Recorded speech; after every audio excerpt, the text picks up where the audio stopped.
I'm Andy, I teach mythology and folklore, and this is Tantalizing Myths. Today we're continuing with the tantalizing Lilith. Okay, I really like this bit. I think this is part of the story that everyone else kind of overlooks. When Lilith has had enough of Adam's BS when it comes to positions, she uttered... Okay, time out.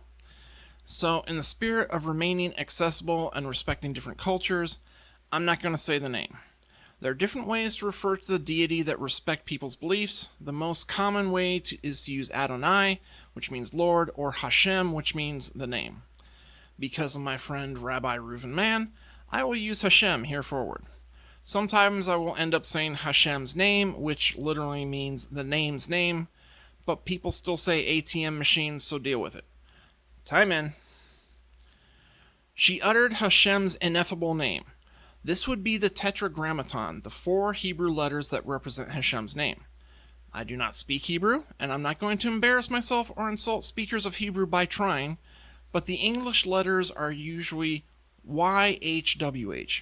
More commonly, these are transliterated into the letters JHVH.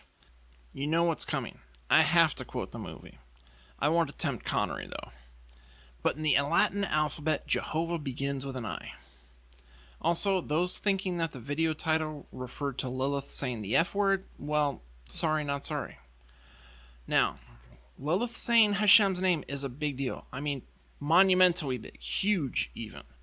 Why? For that, we need to look at the Bible. I'm sure everyone is going to jump immediately to the 10 Commandments and not taking the Lord's name in vain.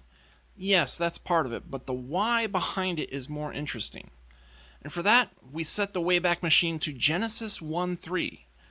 Then Hashem said, "Let there be light." And there was light. Doesn't sound like much, but this is an act of creation through language. Hashem said it, and it happened. There's a running theme of the power of language throughout the early stories in Genesis, and we'll get to those later. But Lilith's story plays on this as well. To speak Hashem's name is to claim that you are speaking for Hashem, possibly even taking on Hashem's identity and power. And I think Lilith's story is a literal interpretation of that. Also, biblical scholars note that using the name is like assuming authority to speak for Hashem, like angels acting as the mouthpiece or voice. Dan McClellan has some good videos on that. Check out his channel. When Hashem created Lilith, she's a human being. Exactly the same as Adam, but female. However, in the second half of the story, she is clearly not human.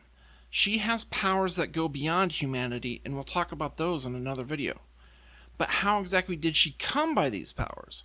Were they granted to her by Hashem? I think indirectly that might be the case when she spoke Hashem's name. Hashem's power is that of creation, insofar as we've seen in Genesis 1. And in a way, Lilith has been recreated through speaking Hashem's name. Others will claim that Hashem cursed her, taking away her humanity, but I think I can refute that when we talk about the curse. I like this because it fits with Lilith's character better. She, knowing that she would not be happy with Adam, acted. She transformed herself. I hope you're as tantalized by Lilith as I am, and we're going to keep looking at her in the next video.